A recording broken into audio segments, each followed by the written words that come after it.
if they really shut down the process, we're right now, we're grappling with the DNC, trying to get them to do the right thing. But if they rig the process so that I can't possibly win, which is how it's rigged right now, then I would have to look at other options. I would have to look at running as, maybe outside of the party. Hi, everybody. I'm going to be in Philadelphia on October 9th to make a major announcement at the very birthplace of our nation. I'm not going to tell you right now exactly what that announcement will be. I can say, though, that if you've been waiting to come to one of my public events, this will be the one to come to. I'll be speaking about a sea change in American politics and what your part and my part is in that change. A lot of Americans who had previously given up any hope that real change would ever come through the American electoral process have begun to find new hope in my candidacy. And I understand the deeply felt concern that people have about the way corruption has overtaken our government. It's in the executive branch, it's in Congress, it's in the leadership of both political parties. And so some people feel a kind of cynicism alongside the hope, or they lose hope entirely because they've been disappointed so many times. I want to tell you now what I've come to understand after 6 months of campaigning. There is a path to victory. The hope we are feeling isn't some kind of trick of the mind. We all recognize that there's a genuine possibility of national transformation, and its source is the goodness of the American people. Our government may be crooked, but our people are kind, brave, and caring. That goodness is stronger than the divisions that are keeping us all apart. I see it every day on the campaign trail, and the more I see it, the more I trust it. And the more I trust it, the more the path to victory becomes visible. So how are we going to win against the established Washington interests? It's not through playing the game by the corrupt rules that the corrupt powers and the vested interests have rigged to keep us all in their thrall. Instead, we're going to have to rewrite the assumptions and change the habits of American politics. We're going to tap into a mighty surge of people power to reclaim an honest, peaceful, just, and prosperous America. So I am inviting you to join me in Philadelphia on October 9th. There I'll share with you our path to the White House and how we can all participate in healing our nation.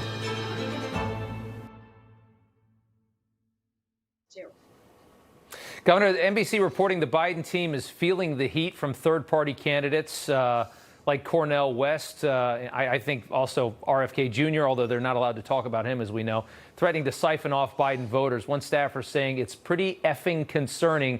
You combo that with these new polls we're seeing, Trump up 10, according to ABC News Washington Post. I wonder what your thoughts are on whether or not the president actually makes it to the finish line here, or are they gonna come up with another plan? I don't see how he makes it to the finish line. He can barely get on and off Air Force One. I was surprised today that when he was talking to the union workers through the bullhorn, he knew which end to talk into. I was fully expecting him to scream into the other end of it and somebody have to come and rescue him. I mean, it's really gotten pretty bad. Yeah. But without a doubt, third-party candidates are going to hurt Joe Biden far more than Donald Trump. Donald Trump, in many ways, is both a Republican and a third-party candidate. It's the reason that his numbers never move. His core base is with him, and they're not going to leave. Unlike Joe Biden, who has to fend off third-party candidates, almost all of which, whether it's Cornel, whether it's RFK Jr., whether it's someone from the Green or Libertarian Party, most of them will pull votes from Joe Biden, not from Donald Trump. That was my concern, was what if RFK went over to the Libertarian Party? I had heard whispers about something like that. You don't think that would hurt Trump? No, I don't. I think Trump's followers are solid with him. I think RFK is a very credible candidate. It's a shame the Democrats don't understand that his last name, I mean, it's Kennedy. The legacy of the party. Yeah. It's insane that they've treated him like a pariah. And, frankly, he's a very brilliant, intelligent kind of guy. He's articulate. And, he's got some opinions. Maybe you don't agree with all of them, but you can't deny that this guy actually says what he means and means what he says. Yeah. And there is nobody else in the Democrat Party that you can say that about right now. And nobody has the connection to the voters. He might not have the connection to the establishment, but to the voters, he would connect far better. I think he would actually perform a lot better. That's that. The 2024 presidential campaign season is already underway, with many candidates scheduled for a multitude of appearances over the 4th of July holiday. A Rasmussen poll out this week shows Donald Trump with a 49% approval rating, compared to Joe Biden at 46%. 49% of voters polled have a favorable opinion of Robert Kennedy Jr., and 34% of Democrats say they think he could win their party's presidential nomination. I think you've praised other people who are running as independents. Would you yourself ever do that? I don't think so. Why? Because I'm a Democrat. I really feel like the Democratic Party has lost its way. If you look at all the issues that I stand for, if you go through the issues that my father and my uncle stood for, I can go and check every one of those boxes. And those are the issues that I believe. I believe, the Democratic Party traditionally was anti-war. We were against censorship. We were not a good home for the neocons. Those were Republicans, a very aggressive, pugnacious, belligerent foreign policy that they represent, which the Democrats are always against. We were the party that was against Wall Street instead of inviting Wall Street to strip mine the American public and destroy the American middle class. My Democratic Party was the party that represents the middle class and represents the poor in the country. And I want to bring the Democratic Party back to those original values. If you don't get the Democratic nomination, will you run third party? Well, first of all, I'd say this. And if you made a checklist of all the things my uncle John F. Kennedy believed in and that he fought for this country, and all of the values and principles and reforms that my father fought for, that I would check off every one of those. I think, what I consider myself a traditional Kennedy Democrat, and the fact that many Republicans now are supporting the fact that we shouldn't have toxics in the environment, to me is a good thing. And the other issues that I believe in, the more Republicans that support those issues, the better. It was weird, strange for me, for years I've been trying to get Fox News to cover the issue of endocrine disruptors. Endocrine disruptors, which I've worked on, litigated on in many years, they're a class of chemicals that affect sexual development in human beings and in animals. Things like PCBs, PFAS, atrazine, and many, many others. And I've been trying to get Republican, the Fox News and other Republican news casters to cover that issue for years about the dangers of that, and the drops in sperm count, the early the links with those chemicals, and early puberty in females, boys and girls. And nobody's been willing to touch it. It was considered a Democratic issue, and then Tucker Carlson did an entire documentary about it, and all of a sudden a lot of Democrats were saying, oh, that's a bad issue. I don't understand that.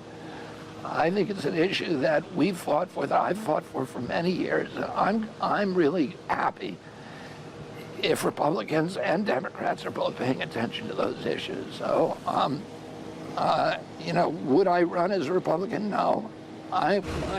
Would you run third party? My hope is to bring the Democratic Party back to its original core values, the values that FDR stood for, that Harry Truman stood for, that John F. Kennedy stood for, and Robert Kennedy stood for.